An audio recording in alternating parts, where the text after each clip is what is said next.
Hello and welcome to Sight, Sounds, and Conversations. I am your host, Codex Encyclopedia. On today's edition of Sight, Sounds, and Conversations, just like our last and our upcoming editions, we're again going to be taking things a little faster and shorter.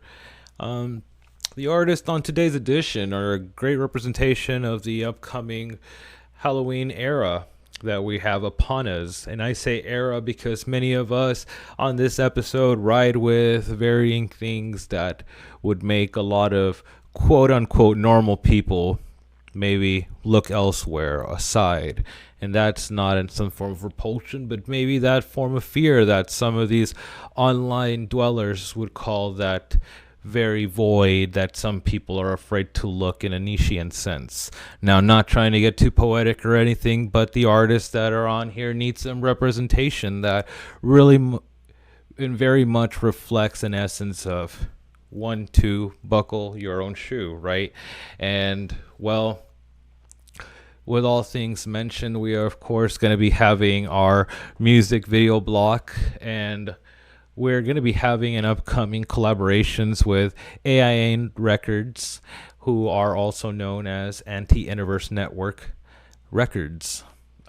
They are coming way down from down under in Australia, and they bring us music of varying formats. Today's set, well, we'll talk about it when we get there, but you are going to want to stick around for what they have provided for us and their collaboration of giving basically AIN Records slot, if you will, on our programming of our show.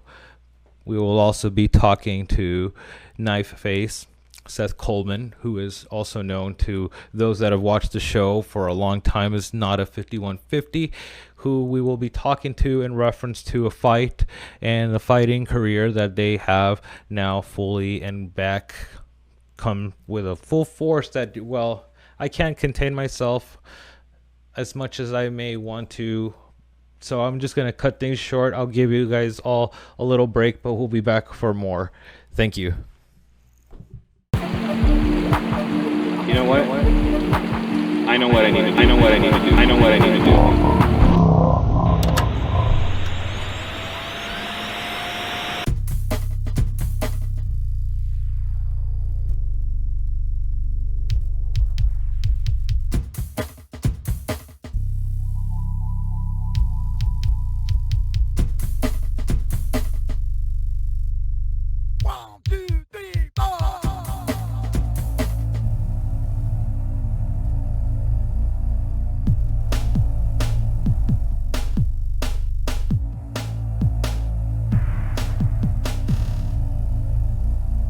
It's a kind of a strange sensation.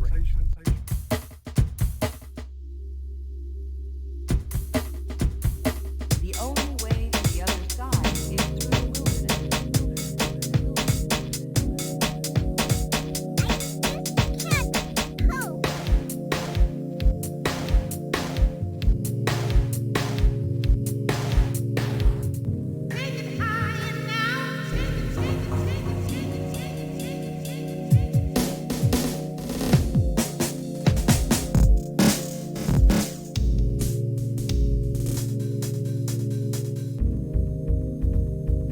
lost my mind.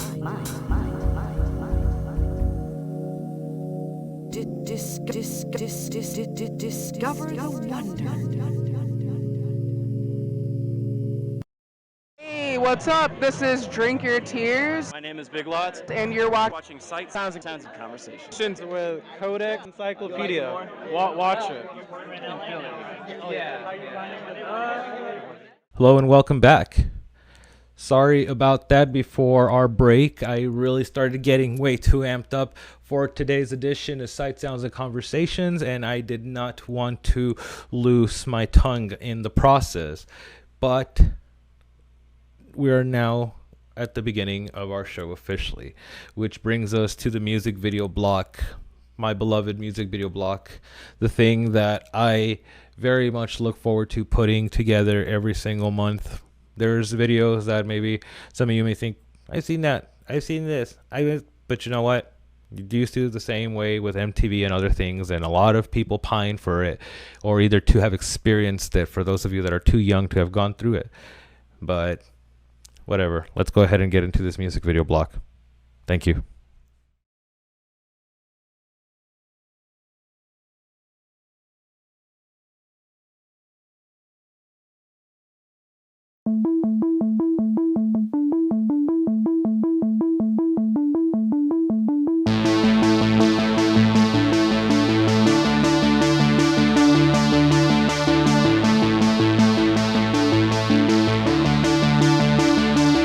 He always coughs at pianissimo.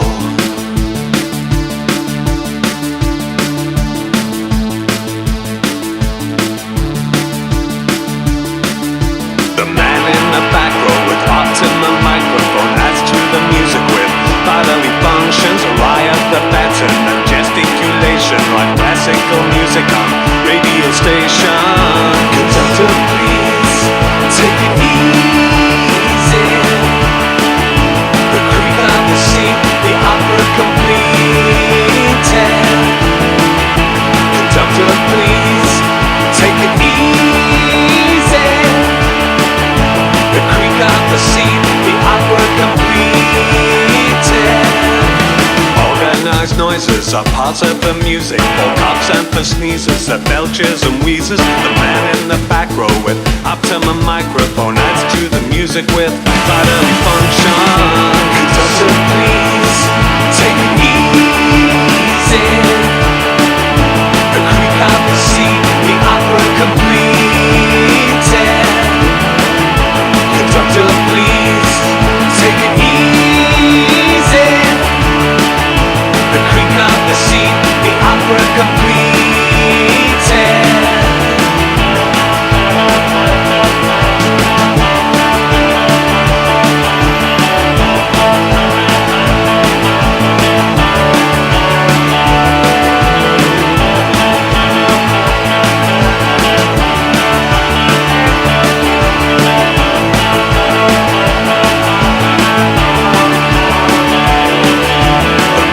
The back row with optimum microphone adds to the music with bodily functions, a riot, the pattern and gesticulations like classical music on radio stations.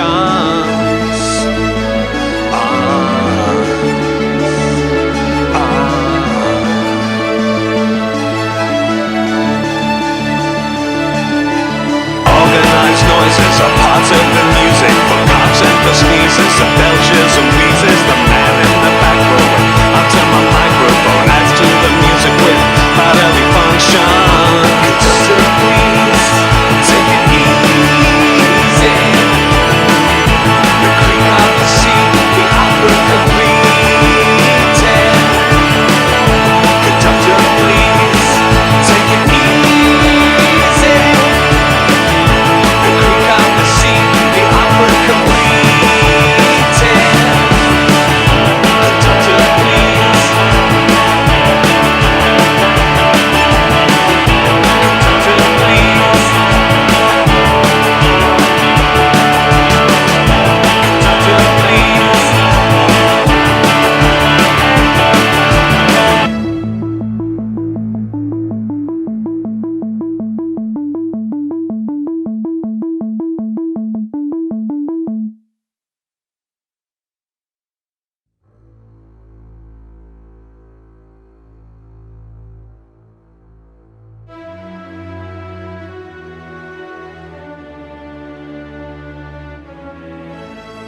Look at me.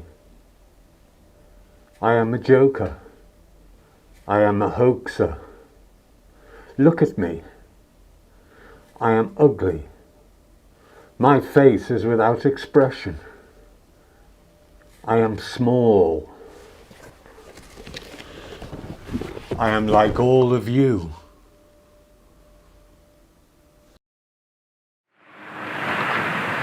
Do me some music.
Goodbye.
And now, time for our first artist of today's show, which is none other than Fanman.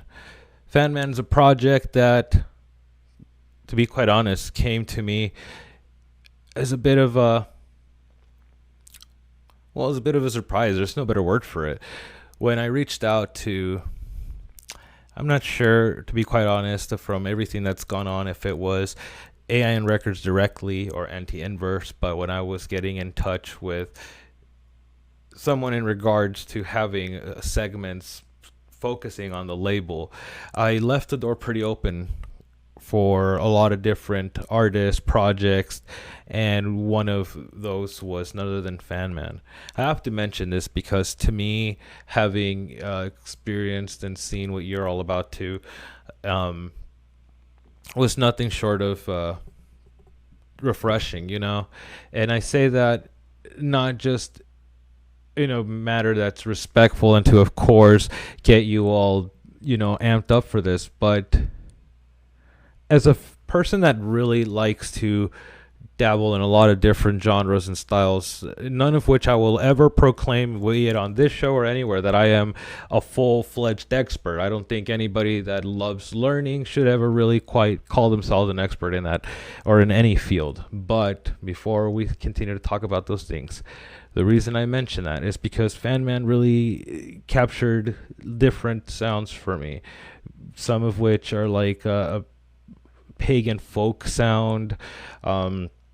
There's like ambient flirtations, but it's just more of on an icy, Eastern European sense, something that was almost analog like, but also digital in the sense that reminds me of, I don't know if I can say Joy Division's Atmosphere or Isolation, but not in the way that people would think for the song Isolation per se.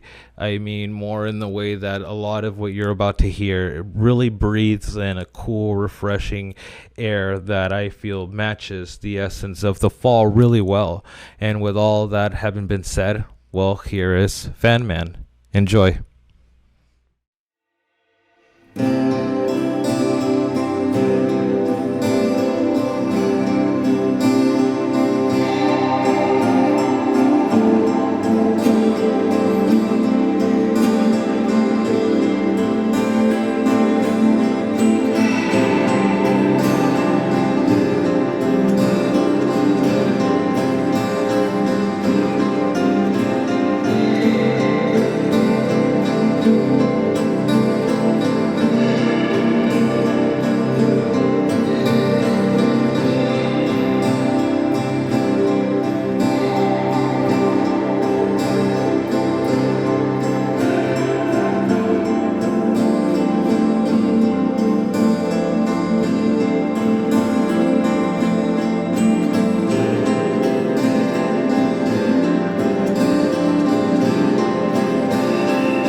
rest later.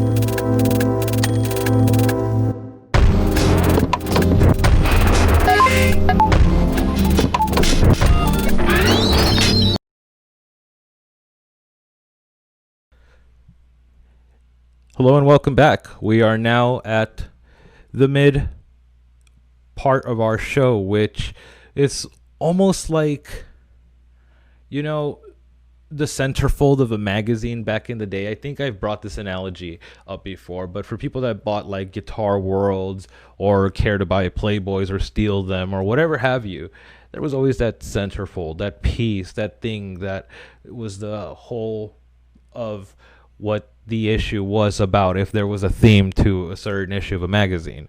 And on this edition, we have that kind of focus, that focus being Nada 5150, also known as Knife Face, who in this segment, in this portion of the show, we just want to pay a quick little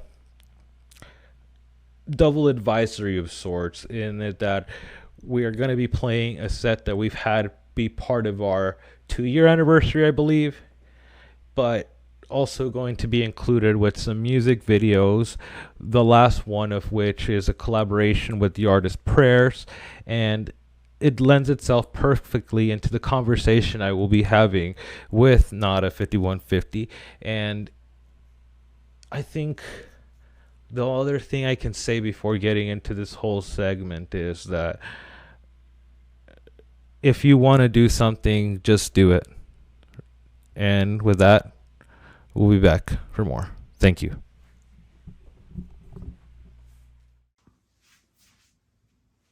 Boom.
no chill, came here to kill. Living hell, ain't none of these fuckboys seen a cell.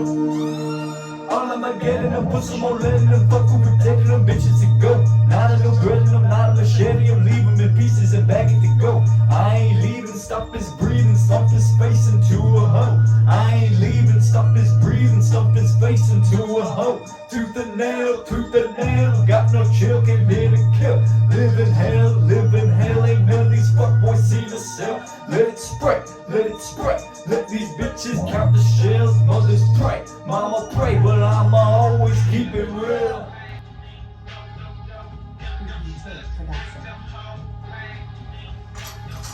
There I was, midnight 2010, been up for days, tweaking off some yellow yak they call my phone, talking shit and making threats. I said, oh bet you'll never see your son again.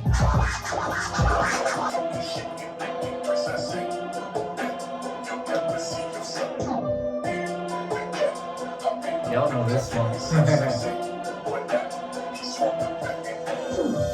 What the fuck is up, Twitch? What the fuck is up, Codex? Thank y'all for having me on. This is my first virtual concert. Treasure this moment. Hope everybody's at home safe. Fucking feeling this shit. Let's go. I be what you need, come see, underneath my plate, my sheet, off, sick on the street, on May, throw away, AK, let's spray, now, let us pray, now to bless my gun, my sight, my pump, my blade, I throw my shade, you look afraid, I don't walk in sunlight, I don't talk, just one fight, test your mic, relight on an itty bitty bit, that might take flight, society, turning leaves, I take a walk behind the trees, I don't complain, I don't explain, these are less days, I'm in my ways. Proximity can't sit with me, I barely breathe, I wish you leave. So what a reap what a sow. Motherfucker, you ain't know my will go, my teeth go. I die young, I don't go old. Y'all go slow with them molasses. Here y'all epitaph is dust to dust, ash to ashes. Know what I know from cutting glasses. Carpe diem, when I see him, I'ma leave him in the mausoleum. Wouldn't wanna be him, take his limb, now watch him swim. I'm so sorry, officer, the problem here. Pussy thought he was my pill, so I had to drop a tear.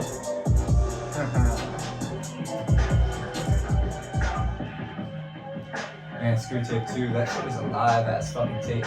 Y'all look out for the fucking Screw Tape 3, that shit's coming out soon.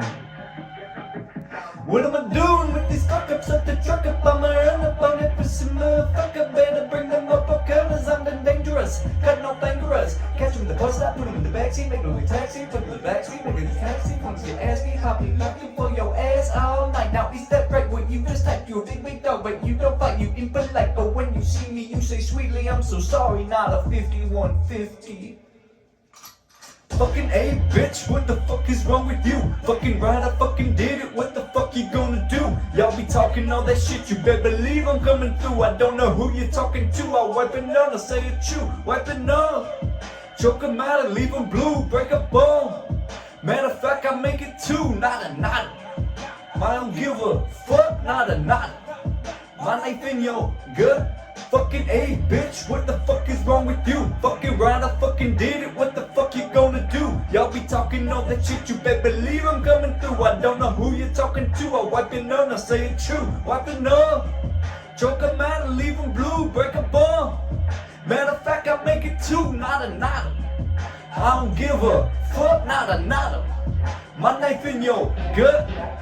17 in the Motel 6, sawed off punk with a strung out bitch. As a young skinny punk junkie stick up kid, hitting lick sinks before I pop zits, and I'm still packing clips. Wish the bitch would really say that shit. Evil boy, that's how I live. Y'all would've died living how I live. I ain't scared to die, I'ma take what's mine just as long as I live. So it's not since I killed my kids. Don't regret a damn thing that I did. Keep looking hard, I'ma flip your lid. Knife on my face, I stick knife in your waist, and I never mask up to you. Look at my face, see you again, I'ma flood the whole place. Snatch up your family without a trace.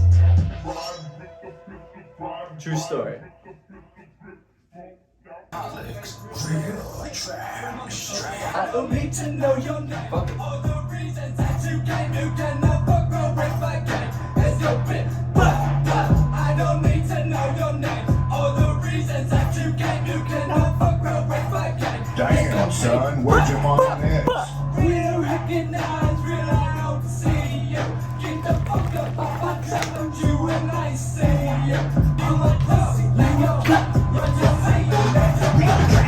Not a bullet, not a cooler, not a trigger for your jewelry. Make a fucking beat, not a it's a dumb dumb. 4-4 immortal, back against the wall. I'm bulletproof and 10 feet tall, still screaming fuck yeah. I don't need to know your name or the reasons that you can never go away again. It's your feet, I don't need to know your name or the reasons that you can never go away again. It's your feet, free to recognize, real I don't see you. Get the fuck up off my trap with you and I see you. All my dogs, they go hot. You a pussy, you a cat. Run your mouth, I run your wallet, bitch. I see you next month.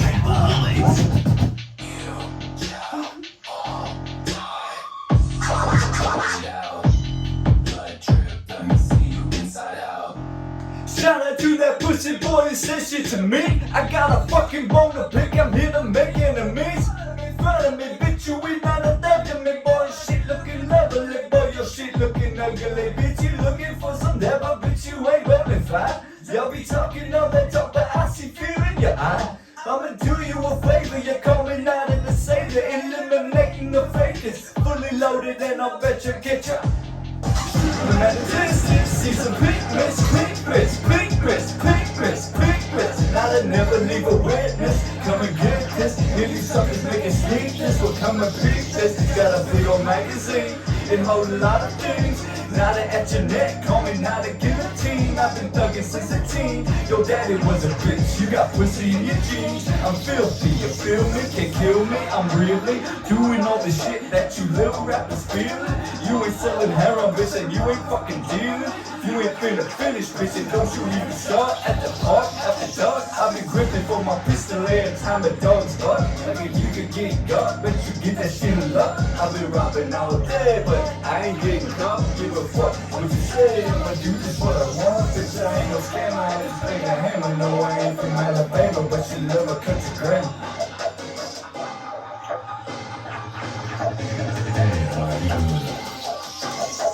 Shoot 'em at a distance, see some pigments. I'll never leave a witness. Gonna get this, hear you suckers making sleepless. So come and beat this. I like this new generation of music. Be down to beat me. It's Mr. 50, well, 50 short dead and I face the leader. You know I fuck with Lolita. I got a cousin named Skeeter. I got a lot of tattoos. I got my neck up the news. I'm like, boy, ain't no joy. Boy, 1, 2, 3, 4, 1, 2, 4. 1, 2, 4, I want some more. I ready for war. I can't unlock nothing. October up like coca. Walk like this, talk like this. Wi-Fi big, I find my big. I up my chicks, I burn my lip. I send up for my guy a horse. Let me let them know. Simply they coming forward like I bitches do my chores. We don't need no semicolon, still the number from the forest. Like I feel no real deploys. I don't care, I'm on the plane. Yo, this is the last one. Thank you guys for fucking coming out. It's just a lot of fun. I'm not a 5150. Woo, look at that. For the hell of it. Too fast, who gets you, bro? I'm you done. Not 51. If you hit me, I take your lunch. I play guns, I'm missing up. I speed so spectacular. I take some, girl, trust me. If you tell you how to get the bust. Talking shit on the gram, but I don't say shit in public. Nah, that don't give a damn. I let that shit get ugly. I probably cover land. We really never sunning. You holding out your hand, but you ain't getting nothing. Nada. Do the most. Chopper, picture, Holy Ghost. I really love y'all. I really fucking you up.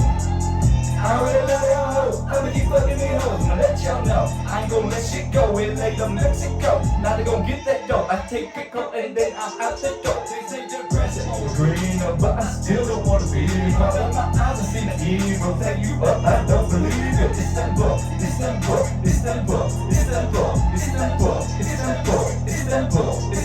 They say the grass is always greener, but I still don't wanna be. Right in my eyes I see the evil. Say you up, I don't believe it. Istanbul.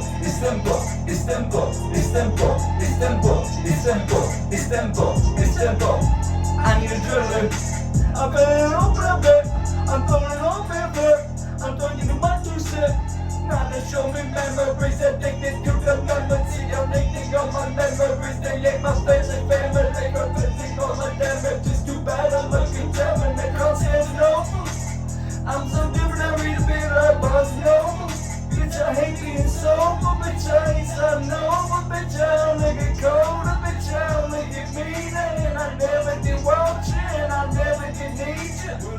me a monster, but I promise I'm harmless and that I really don't need it. Being I'ma come the summer, I'll never leave it. They say the grass is always green, but I still don't wanna be here. But my eyes see the evil. Say you up, I don't believe it. It's tempo, it's tempo, it's tempo, it's tempo, it's tempo, it's tempo, it's tempo, it's tempo. They say the grass is always green, but I still don't wanna be here. But my eyes see the evil. Say you up, I don't believe it. It's tempo, it's tempo, it's tempo, it's tempo, it's tempo, it's tempo, it's tempo, it's tempo.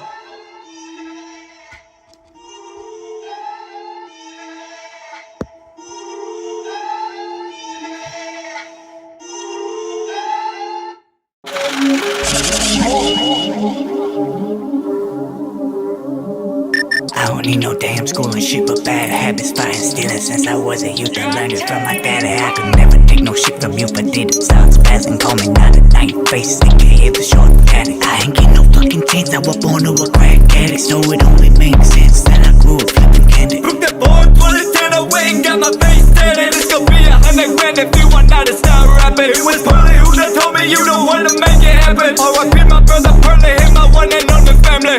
You ain't know the old me, then you don't really know me. Not a knife face, short daddy with a hose bee. Only make him mad cause his main bitch chose me. Not a don't need you, I'ma do you by my lonely. Not to make me smile, not to make me happy. Only thing I love to see my money stacking. Been gone for a minute, now I'm coming for the back end. And that chopper gonna make a macarena like Pappy. I got not a for ya, we gon' for ya. Everything is gorgeous, I've been hotter than a scorcher.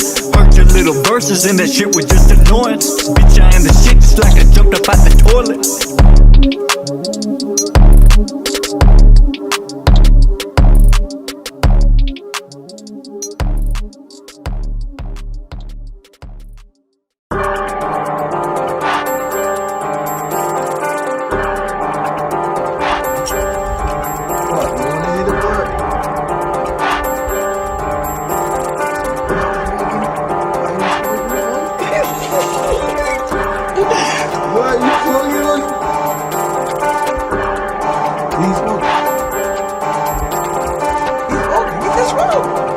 See that boy smoking. Berserk. Feel his cat back, make him disappear. Nada, gon' drop one more tear. Bitch, you a pussy, I smell all your fear. Nada, a killer, that shit wasn't clear. Knock through his head, drink blood out your ear. Keep that shit quiet, ain't shit from round here. Fuck from round here, my side of town you would never go near. I'm in your town, flexed up like a rock. 30 in my pocket, and know that shit pop. Lock in the sock and I swing like I leap. Fuck from round me, bitch wanna feature, here comes you a feat. Making some moves while I'm sipping some tea. Cutting these bitches, I'm making them bleed. Bitch, I'm a king, you get down on one knee. Watch how you talk when you talking to me. Big puff, bitch know what? Sticking on hella big, I don't blow with a brand. Yeah, I got chops in the basement. Red all up in my eyes, shit blazing. What the fuck color? I got road rage. Stick, got lash up on the front page. You don't wanna see me turn ghost on the boy. I don't got shit else to do like I'm on the put. Making dangerous trips, you know this. Sound like I got a cold, that's whole shit. I been acting hermit, did you know this? Cut up a take tie, that's boneless. And the most sunshine, no roses. Living up in smoke, shit hopeless. Take it back my will, my focus. You not gonna understand, you hoish.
today's guest, which you just saw a preview of, is none other than Seth Knifeface Coleman, better known to those that have seen our show 2 years ago by the name of Nada5150. The reason why Nada Knifeface today is our centerpiece of the show will become clearer by the end of the segment. But this interview is to also lay a nice spotlight on what it means to have integrity, perseverance, strength, and, in my personal opinion, a nice side of humility. As you're seeing before this interview, this person that I really see as a wrecking ball of like just energy is someone who I think on our show, and even where we're going with trying to now showcase a lot of more of sports and athletics, he has been somebody who I feel walks that line that a lot of us think when we think about, and I want to say this in the positive sense, because I know some might think, well, I can't really necessarily relate, but I know all of you that play games, play Grand Theft Auto, are like, I want to be gangster like that. You play a lot of old samurai stuff, you want to be... This guy's walking that line, you know. Let's go ahead and just start by saying thank you for coming on the show. I know this introduction is a bit long-winded, but man, I don't think I could have started any shorter without really doing justice to just what growth and evolution you've had since you last were on our show. Thank you. I'm touched.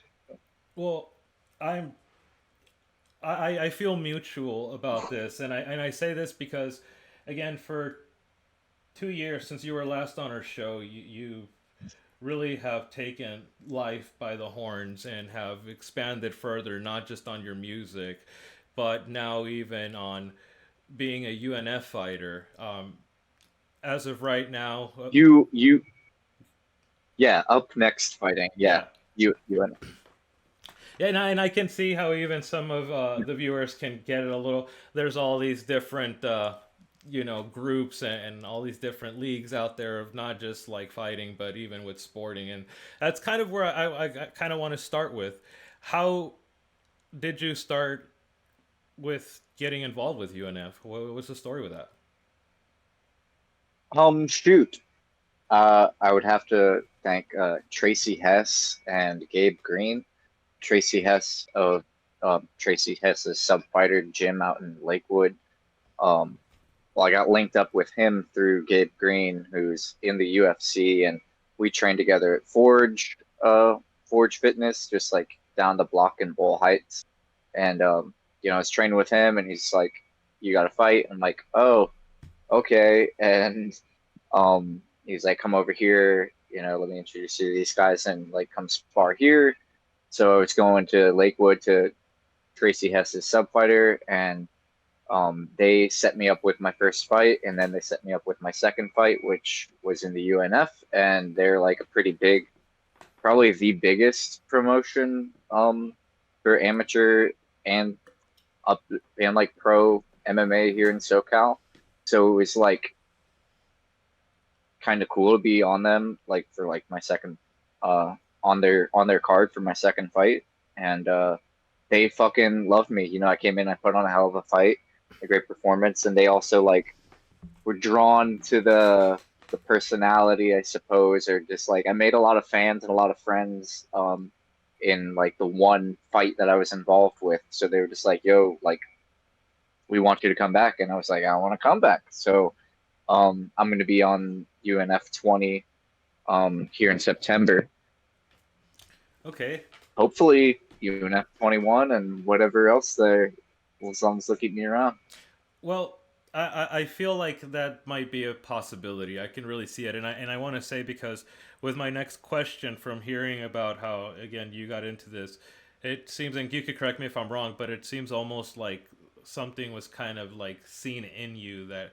Were you kind of more so like invited in the way of like, "Hey dude, I think you would be really good for this," or was it something that you kind of approached with like, "Hey, I'm interested in this," or?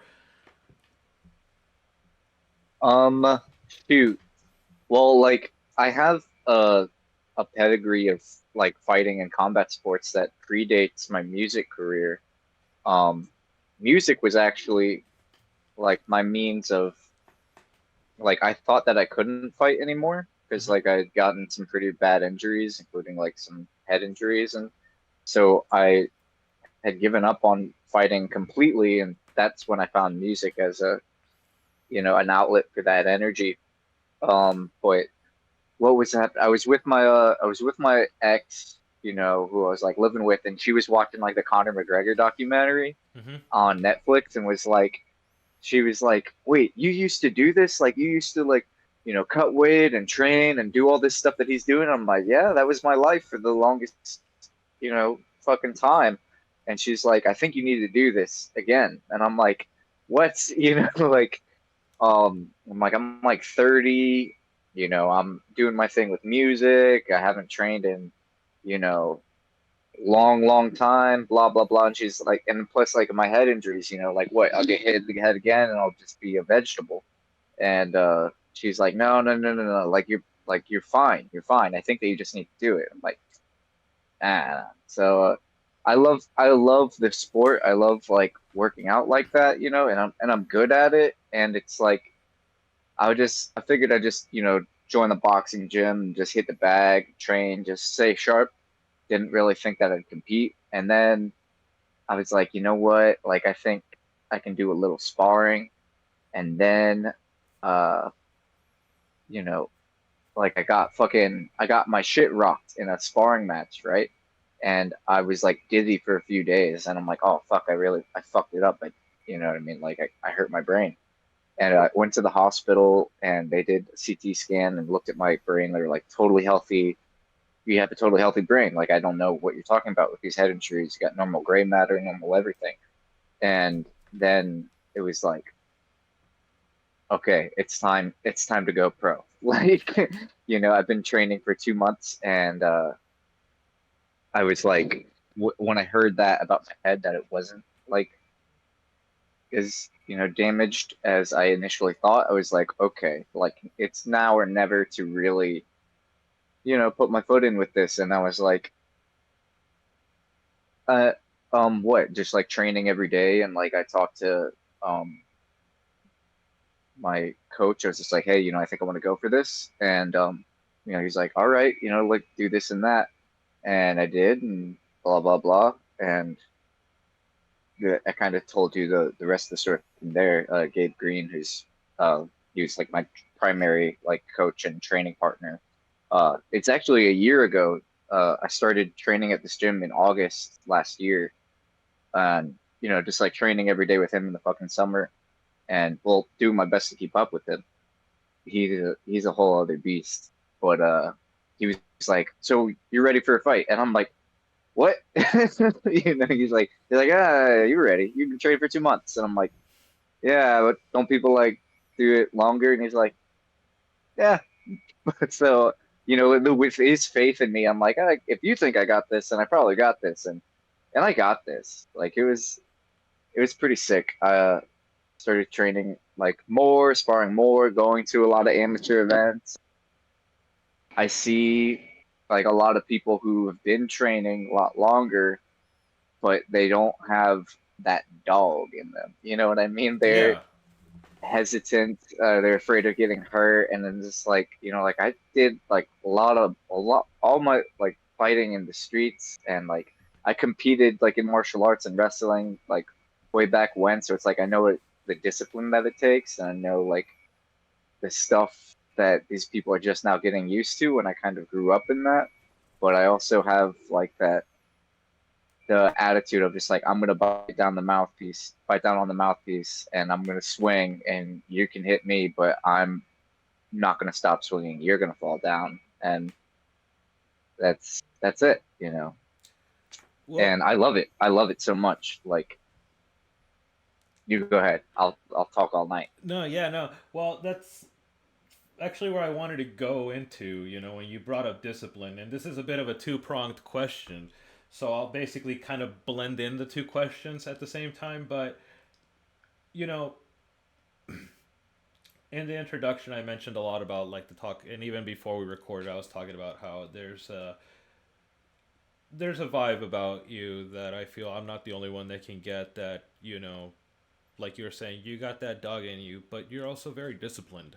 Do you feel that having when before you stepped aside from this, do you feel that the fighting had helped you build a discipline, or do you think that you got into this for that further, reinforcement of some uh, form of discipline as in that sense? And do you feel that when you got into music, do you feel that it played any further role or expansion, if you will, in the way that, again, like musicians, and this is again why for me having sports in a show that's primarily set to be centered on the arts, I feel like overlaps really well because you know you do need discipline for both, but I feel like there's a different ways of discipline that an artist and a athlete need, but at the same time they both come at the same crossroads, which is what you were just saying about not being so fucking scared of getting hurt, or not,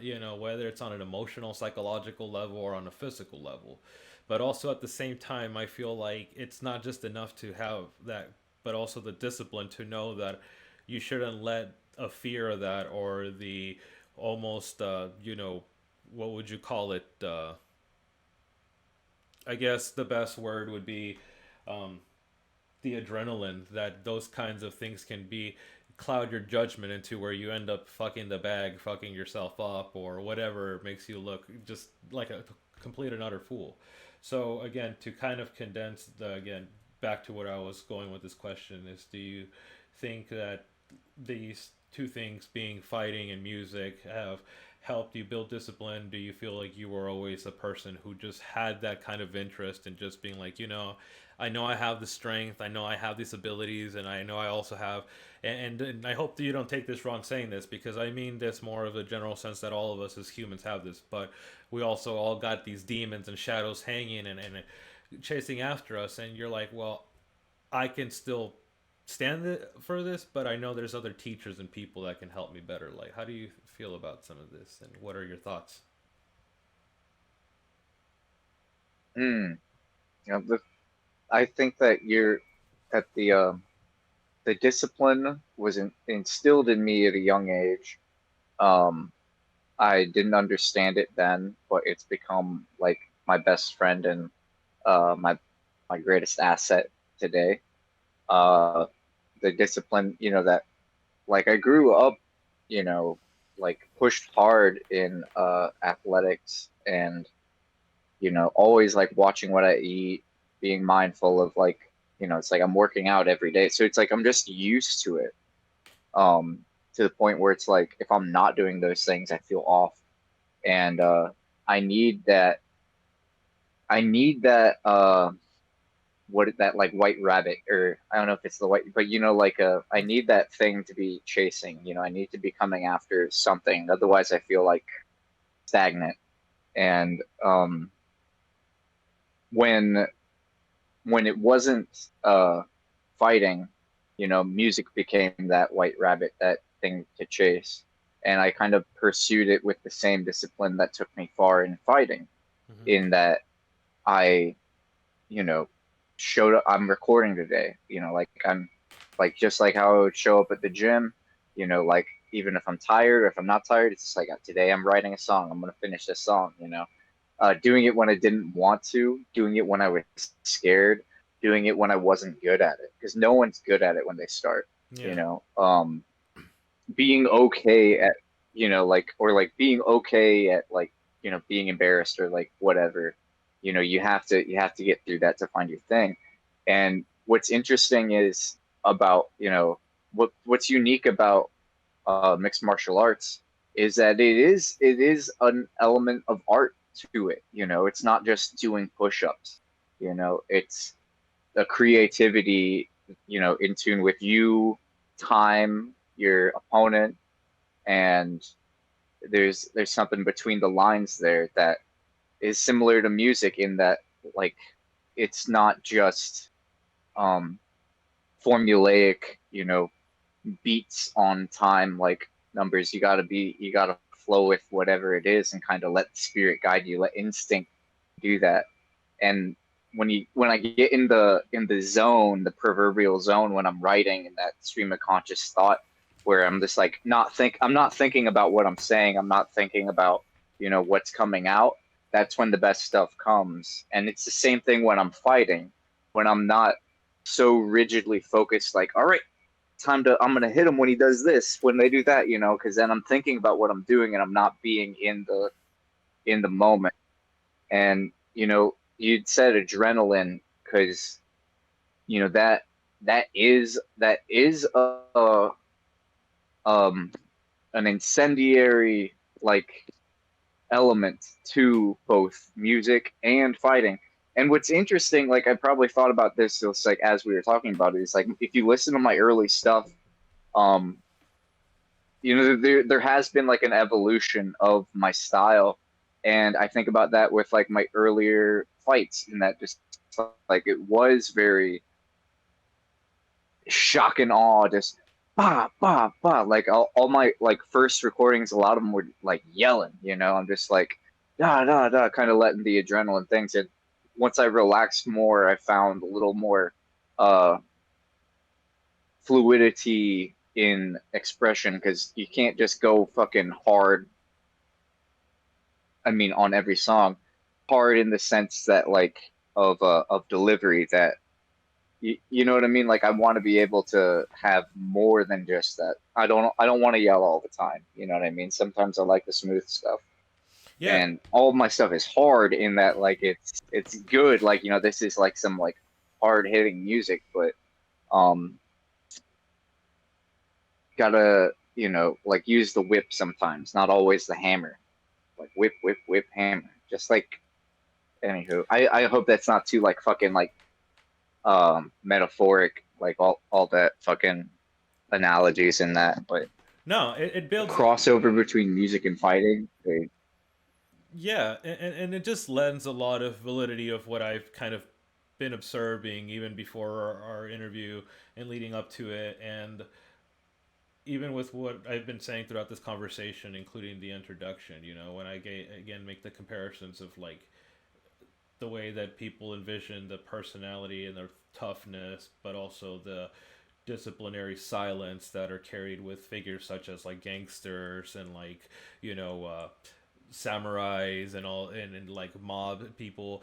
I think I just come from it in the same way that, like, again, watching some of the highlights of either your training or some of the actual fight, and I think about it when some reference to your music, it again gives me, it told me a lot of different things, which was again discipline, a lot of emotion and strength still.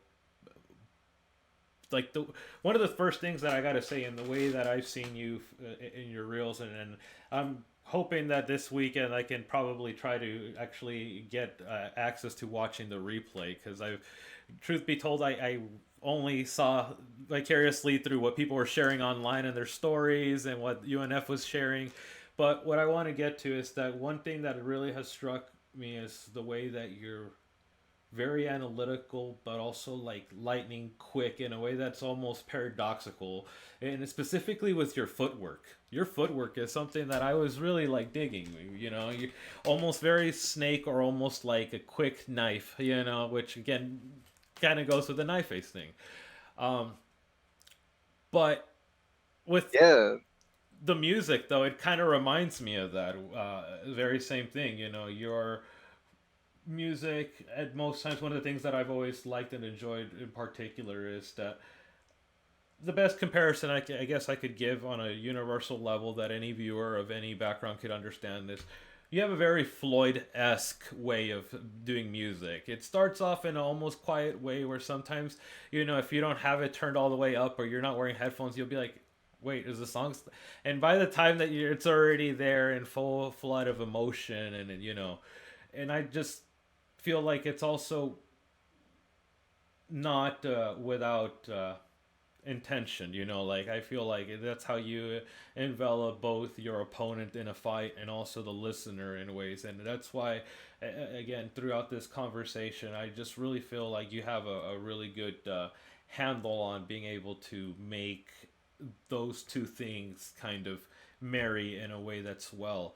With that, I want to ask: is there anything besides these two things, which is fighting and music, that you feel help contribute to that? Are you like a person that meditates, or is there something that you do that kind of helps you step away, but at the same time still helps you kind of again contain and continue to, I get, because I'm a person that doesn't believe that everything is just a matter of like always 24/7, 365 working on yourself. You got to have fun, and you got to also do something to make you enjoy life a little more. But I also think that some of those things help out with these particular, you know, careers, just to complete the goals that we have. So with that, again, do you think that there's anything that has contributed to both of those elements being on display the way they are with both music and your fighting?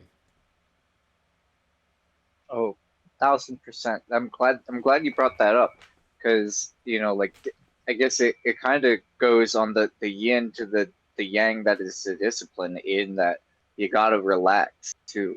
You can't just force the thing. Like you can't, like, a muse is not a horse. I can't just fucking turn it on and say, like I fucking, you know like if you like everything that you do to that degree, that you do to the extreme, becomes work. And once it becomes work, then it's just not fun anymore, and then you start to question, like, why am I doing this? So to keep it like fun and to keep it fresh, you have to take care of your instrument, your mind, your body. And like I do that. I meditate 20 minutes every day. Like, and I protect that time. Like I'm gonna meditate for 20 minutes no matter what. And like it wasn't something that I just like sat down and did, like, because I'm spiritually in tune, or like keen to like mental state. I do work myself to the bone. And I had hurt my neck in such a way that like I couldn't turn my head, I couldn't like lift my arms, like, because I had just really tweaked my neck from wrestling. And I had to like lay on this special pillow thing. Mm-hmm. And like while I'm laying, I'm just like, man, I want to like look at my phone or like make use of this time, but like I have no choice but to just lay there and relax. And then I'm like, you know what, I can meditate while I do this, and it just helps me relax more and help my neck a lot more. And it also helped my head a lot more. I'm calm. Cool. If you can stay calm, when you're recording, if you can stay calm when you're fighting, that's where the magic happens. um it's like it's in doing that I've been able to achieve a longevity with it. Because you can, you know, pound the fucking here, pound the fucking energy drinks, like, to make something happen. But if you're not enjoying it, then you're gonna grow to resent it. So like with um fighting, and like what was a different and interesting approach for like this last fight was, my coach was like, hey, like, you gotta like learn how to chill out, learn how to relax. Like, he's like, you got this. And I'm like, okay, are you sure? And he's just like, yes, you 100% got that. I'm just like, I'm just like, okay, this guy seems to think that I got this. I can trust that I got this, and like enjoy my life a little bit. And you have to enjoy life to make music. You have to take in experience to put out art, you know. Has hanging out with Zach Ass helped with so that? like Sorry, I didn't mean to interrupt. Zach Ass? Yeah. No, you're okay, dude. You have to, like, Zach Ass is the man. I love that guy. He was actually like one of the first like friends that I met out here in LA. Oh. Back in like 2018. Yeah. And like he was like, "Oh, I'm gonna do this show on MTV," and I like low key didn't believe him, but he, like, he's been on like a massive trajectory. I mean, like doing the movies, doing the stand up, doing the music, doing whatever. But like we kept in touch over the years, and um, he hit me up about like some training, and I was just like, "Fuck yeah, dude! Like let's hit it up." And he came to the gym, and we got to catch up to work out, and we got the plans to like keep working out. And I love like what's cool is that he is on like a similar tip of like positivity and self-development, like especially in a world today that kind of like you get a lot of attention and a lot of eyes on you quick from being a fool Yeah. and like hurt harming yourself, like, but like people see that and then other people are like, I want that attention too, and then they do this, but like it only goes one way towards like death or misery. So it's like it seems kind of lonely to be doing what's healthy or like what's good for you. And I really respect um someone who's making these choices for themselves and putting it out there for other people to see. So like he's doing Zach Gets Jacked, his new show where he's gonna lose the weight, and like following his fitness journey has been really cool, and getting to be a part of that has been really cool. Um, yeah, and like he makes music too. And he makes like silly funny songs, but Mhm. like it's unnecessary. Like everyone likes silly funny. Um, Well, yeah, it's a necessary. yeah. Well, I asked and I mentioned it because when we were talking and you were mentioning about having fun and everything. Truth be told, I really have to come clean about this. He was one of the big reasons that when Jackass did their last movie, I went and saw that. I was like, no way. He is now part of the crew. I'm going to go watch this. And I'm going to.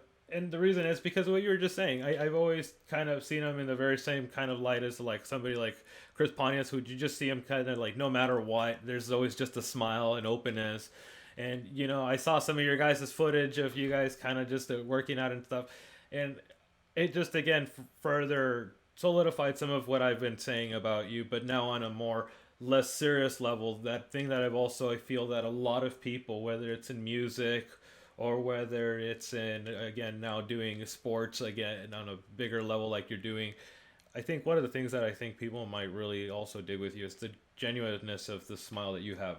I think I think people Oh, really dig that. I think I think it's one of those things that I think more people need to learn to do, and I think you know somebody like yourself who again deals in both form of physical activity that's continuously just getting pummeled, getting the shit beat out of you, you needing to have the like, no, I still love this, I'm gonna go and do this, but also some of the music that you have also dealt with as far as some of the subject matter and things like that. I think one of the things that again those that have given themselves the opportunity to get to know you far more than just an artist and a athlete is the fact that you still have this willingness to just kind of enjoy life and not take things so seriously while you realize that you have this kind of goal, and having seen some of the things that you were doing with Zach really kind of instilled that further because this is now where I'm going to go into the next part.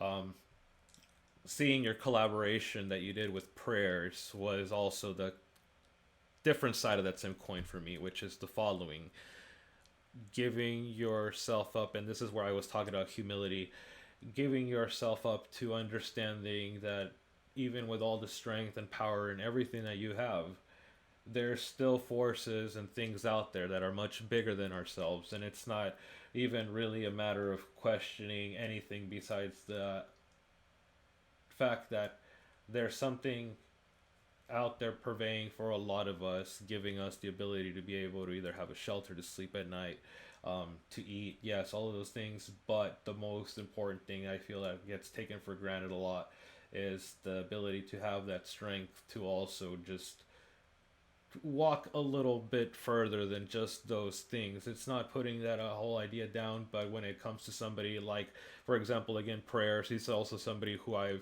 really have appreciated a lot of their whole body of work, not just musically, because it's been to me. I always look, being that I'm Latin, I'm Hispanic. Also, that's another thing that really further like, um, just again I hold that close because again coming from a culture where like you have to be macho, you have to be the strong kind of thing, and a lot of the subject matter that he talks about in his music, but then also the recent changes in a lot of the approach to how you know I don't want to put too much on him or you in this regard, but what I just want to basically get to is that I really appreciate that this collaboration, even with the video itself, really again further, like, it's just a really good emblem that I feel like not just men, not just women, but anybody who again knows that you go through pain and you go through things that again at times can seem like tests or trials, or it's not about the idea of thinking, oh no, there's a force out there doing this to me, oh no, this is it's a matter of knowing that you got the strength, you got the power, something out there knows that you do have that, and that you're going to be able to again push through, overcome, you know. And this is where now I want to get into your recent conversion over to Catholicism. I feel like it makes a lot of sense, being that I also was a person that grew up in a Catholic background. My family is pretty much all Catholic going back generations.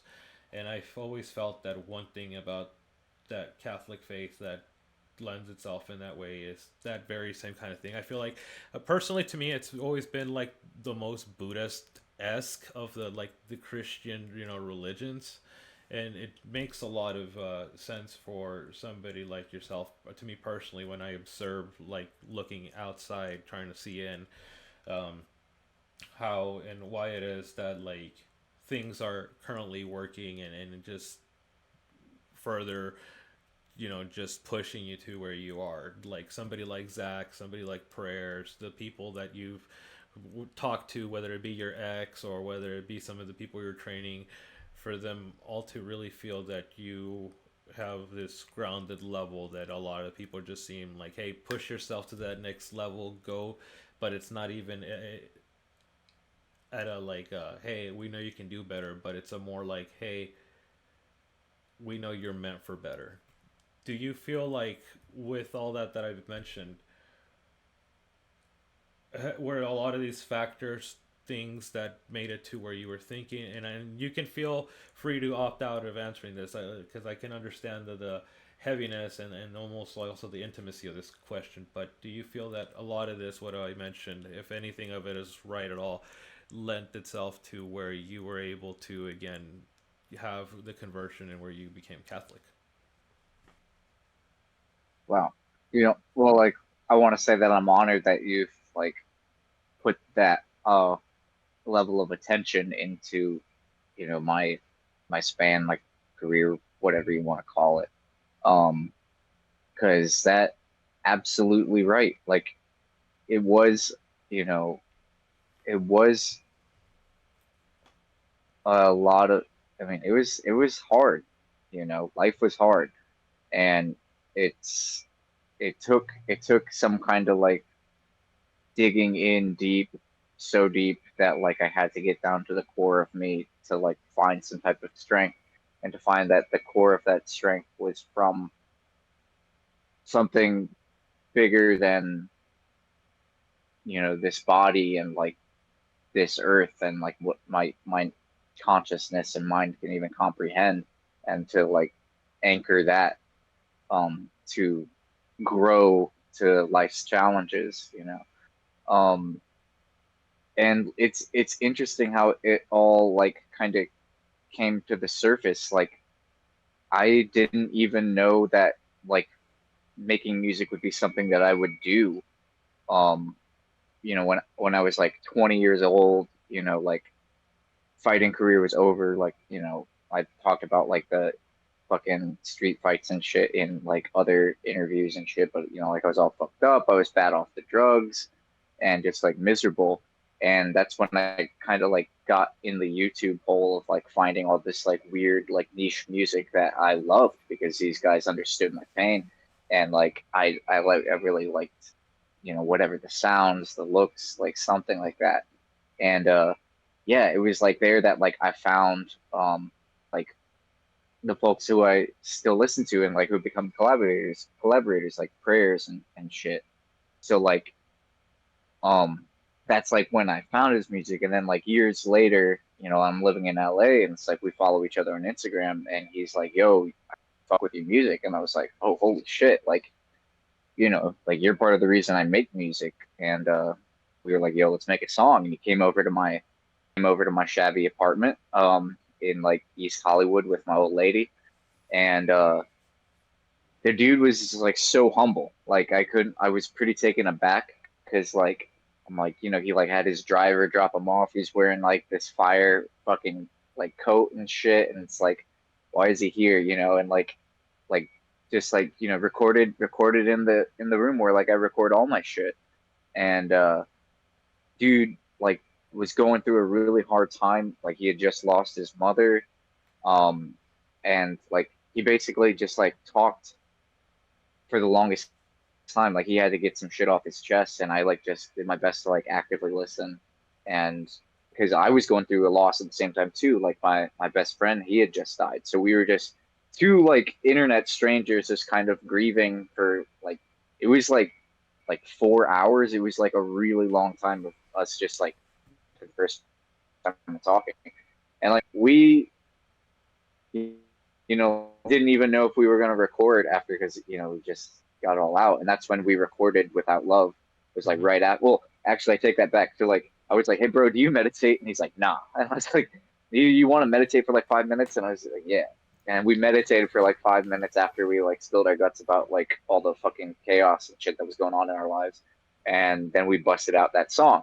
And, you know, and then like sat on that song. That song's probably like 3 years old, because it's so unlike everything that it's so unlike everything that I make, and it's so unlike everything that he makes. And we're just like, what are we gonna do with this? You know, like I didn't even know like how to put it visually. You know, it's the music video is so different than like everything that I've done and everything that he's done, because like both of our shit, like, you know, like I mean, like he's very much like a part of the reason like not a 5150 is not a 5150 is because like he's this fucking badass motherfucking gangbanger, you know, like he's a hard ass man. Yeah. And he can fucking say and sing like whatever the fuck he wants because he's just that dude.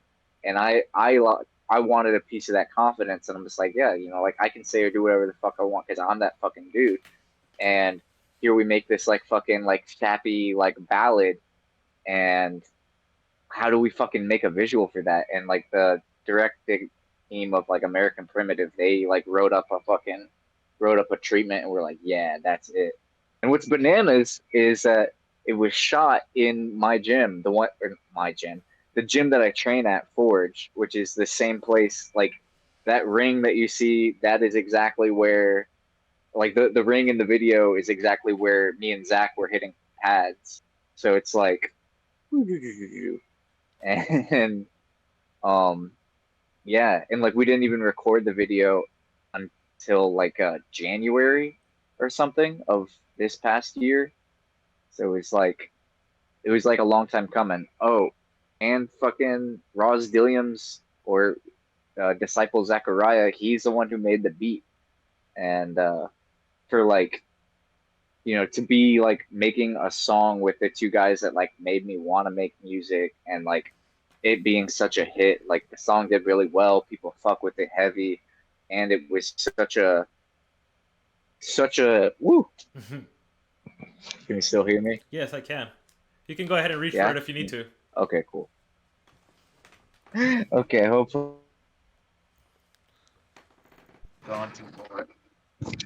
Yeah. I don't even know what the fuck I was saying. I hope that I touched on some of those. Well, we were talking about Roz's track and about it not having been something that is that, you know, familiar sound wise to what both you and Prayers normally do. But before you go further on that, I want to ask, will this track be on the upcoming album? That because it's produced by Ross, I was figuring, is it going to be on that, or what's going to happen? Is this just going to stay as a single? Y'all, it's actually the first of probably do another single or two. It's gonna be a whole like I think I'm doing like 10 or 12 tracks, all produced by Roz Dilliams. mixed mastered by Ross Williams, and I think we're gonna put it out on his new label if he's announced that yet. But yeah, and there's gonna be another song with prayer on the album. No. So like yeah, I know so that song has both Roz and prayers on it. So it's the three of us on that song. That'll probably be like the closing song of the album. Yeah, there's another feature with there's another feature with Project Pat on the album. Nice. So it's like it's stacked. It's like gonna be my most polished like body of work. It's been years in the making. So that's why it's got so much rollout.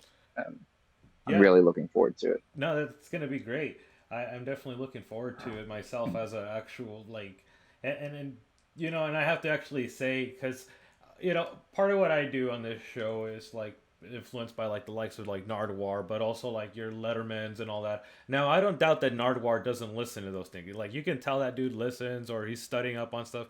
But when other people like, you know, I hate that little gimmicky, like you can tell they don't listen to some of those bands or artists. I don't want to call out any particular late night show, but for me again, like if I'm interviewing you, I have you, like I'm a fan. I'm a fucking full through and through a fan. So like I'm excited to hear that you're working with Project Pat and there's more music with like prayers coming out. I really am. Is this? Yeah, he's got a show. Oh yeah, August 2nd, his birthday. He's performing in LA. The first time he's performing in LA this year. I'm gonna be there. We might do the song. I don't know, but you guys got to buy tickets. Come see him at the Novo. Nice. It's the Novo, but check out his tour. Yeah. Man, that's gonna be quite a poppin' show, really. Because if I'm correct from knowing, the Novo's pretty good space to be playing. Oh hell yeah. Oh yeah. I think there's gonna be some other acts to like open up too, but like Prayers puts on a fucking show. My God, it's really cool. Oh, I've heard. I had a friend of mine that was lucky enough to have seen him where he played Coachella, I believe, recently, and I think that's where. Oh shit. Yeah, and he was like, that dude Prayers that you had been talking to me years ago. I saw it, dude. That was a live show like and a half. I was like, yeah, no, I told you that dude's sick. And I haven't even seen Prayers live, but I don't need to, like, I'm like, no, dude, I know what's up with that. Like, I'm like, how are you gonna deny that amazing synth work, those fucking banging drums? Like, yeah, no, you can't deny that. Next question, since we're coming pretty close again to the conversation here today, but, well, actually, it's a couple questions, so I just, your next fight is in September, and who is it with? Do you happen to know yet, or? Yeah, fella goes by the name of Double Barrel Daryl, which is a cold ass name. It's so sick. Like I feel like that would be like a bar in like a riff rap song. Like yeah, fucking with Double Barrel Daryl. Like I'm a definitely like use his name in a song just because it's cool. And like the cool thing about him is like as soon as we both signed the paperwork, I shot him a DM and was like, hey, you know, want to wish you the best of luck. Hope you have an injury-free camp. You know, see you on the 28th. And he reciprocated that respect. He was like, yeah, same to you, brother, blah, blah. And I was like, this is what it's about. Was that the same with Tarek? It was the exact same with Tarek. It was the exact same with, you know, like, I, you know, can do that. Like, it's not like fight. Like, it's not a fight. You know what I mean? Like, we're going and we're playing MMA. Like, we're going to punch each other, but, like, it's not a fight. Like, if it's a fight, I'm going to kill you. You know, like, we're not going to wear, like, there's this whole, like, fake bravado of, like, animosity that, like, people perform. It's a facade. These fuckers come out in, like, you know, and do their best impression of, oh, I'm going to rip your head off like blood. And it's like, you aren't. And it's like don't even talk like that because you're not gonna do that. Like I've come from that, like I've done that, like I don't plan on doing that because that just leads to death. And so like let's just be fucking grown-ups about it. You know what I mean? Yeah. And shout out to Yeah. Tarek too, honestly, because I was looking at some of the weigh-in like footage and some of your guys' footage leading up to the fight and post, and that dude seems just as tough and just as humble about himself too. I couldn't have seen a better matchup between you two in that way. You know, it was pretty great. And you know, Big shout. yeah, I didn't want to leave this conversation without mentioning this because again, it just kind of again goes back into what I see in not just yourself as like an artist and a collaborator, but an overall person. You know, you seem to be a person that you again know that you're. It's not just you. It's there's more to you. Um, we're pretty much at the end of our interview here, but I just kind of want to say that with all of this conversation, I think that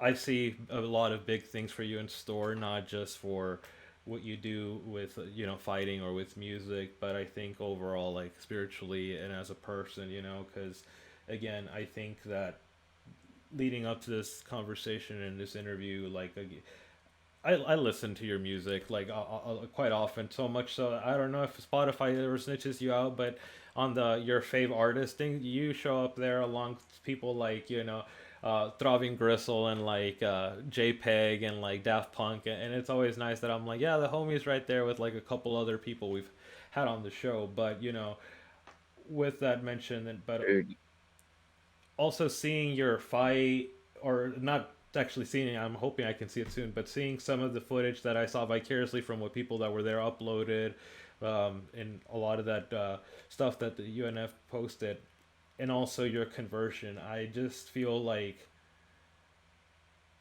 you know, you're the type of person that I feel like whoever's watching our show and even myself is can agree and can see and say like, yeah, no, this is the right type of person that I think a lot of us should. I don't think anybody should strive to be exactly like anybody, but I think we should look towards people for further strength in our what we want in ourselves.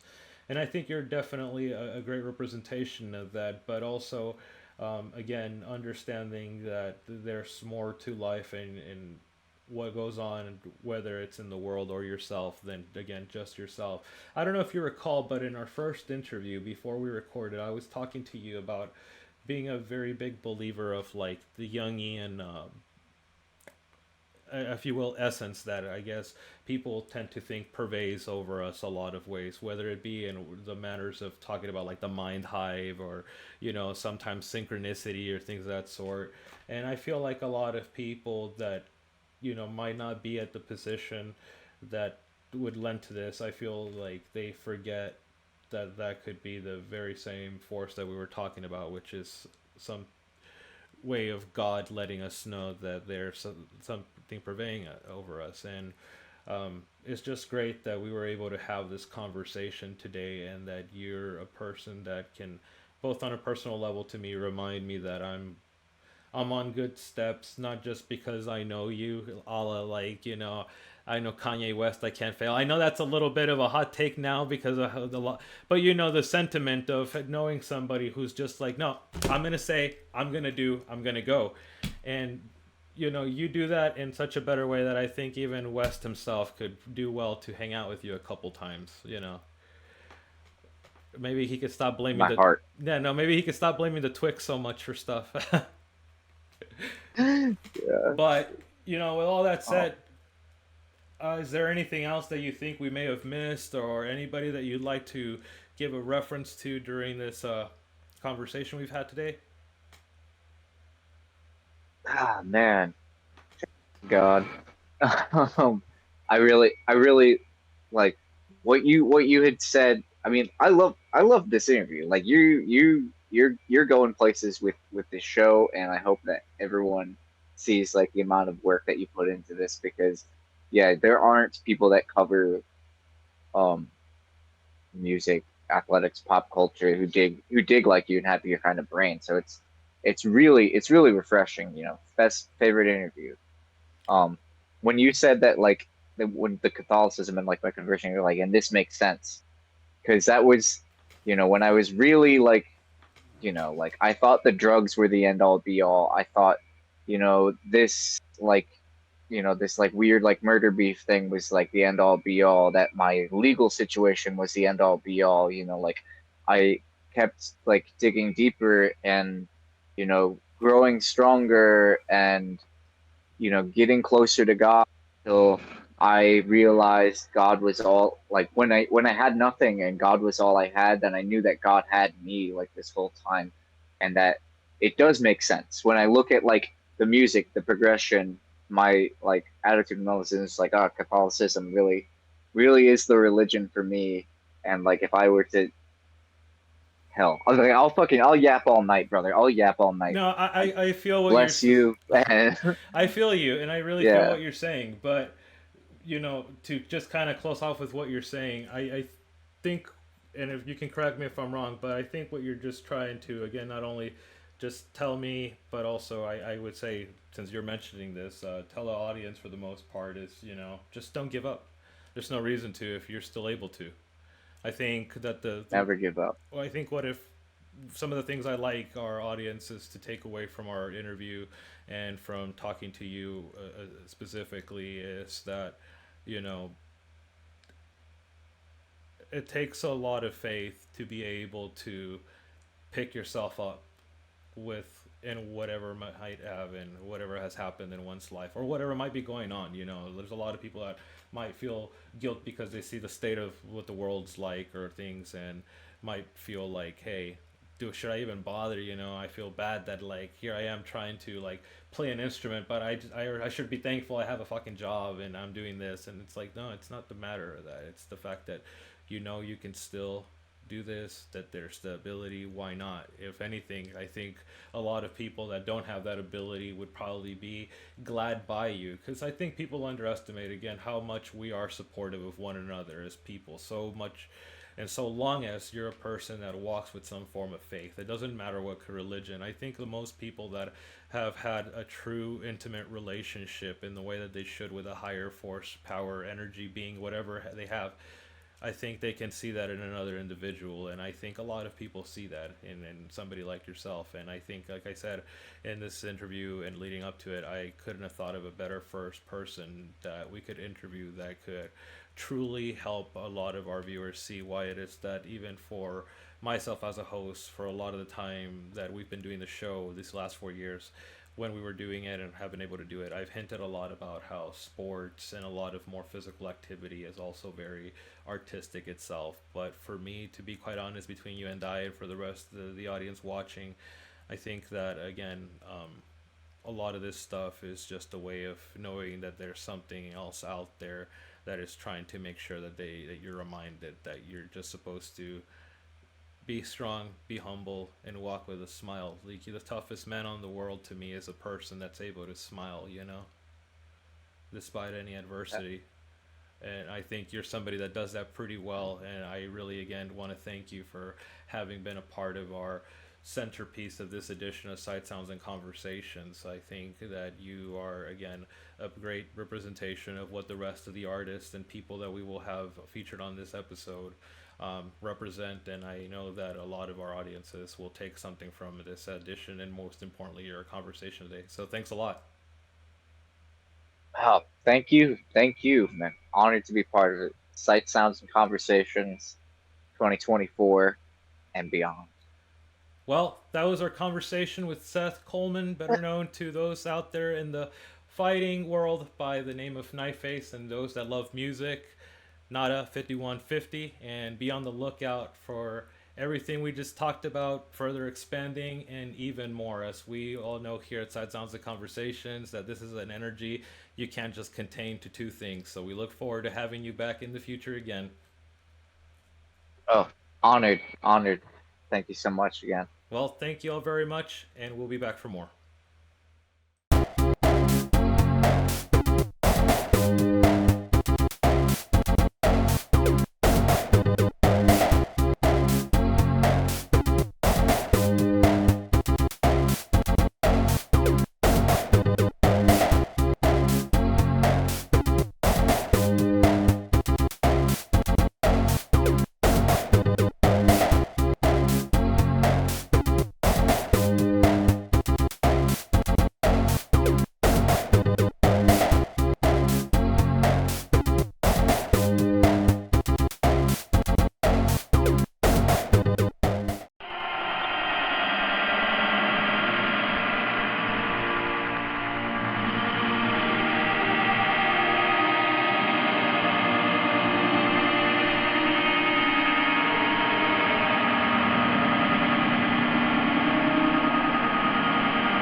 Hello and welcome back.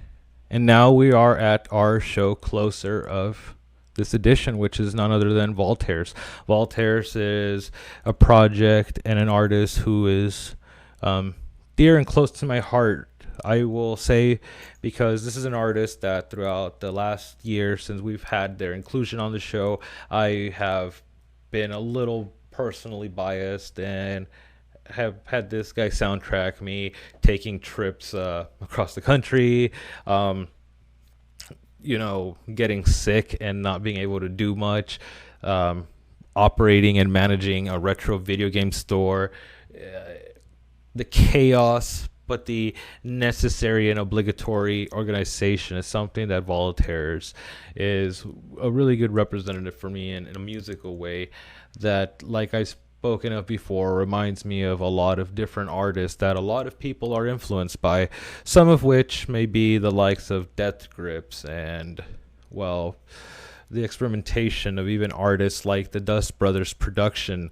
And, well, there's nothing else I can say than having you just sit back, enjoy, or some of you get up and just lose your shit to the sounds and stylings of Voltaire's. Enjoy.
And that was our show for today.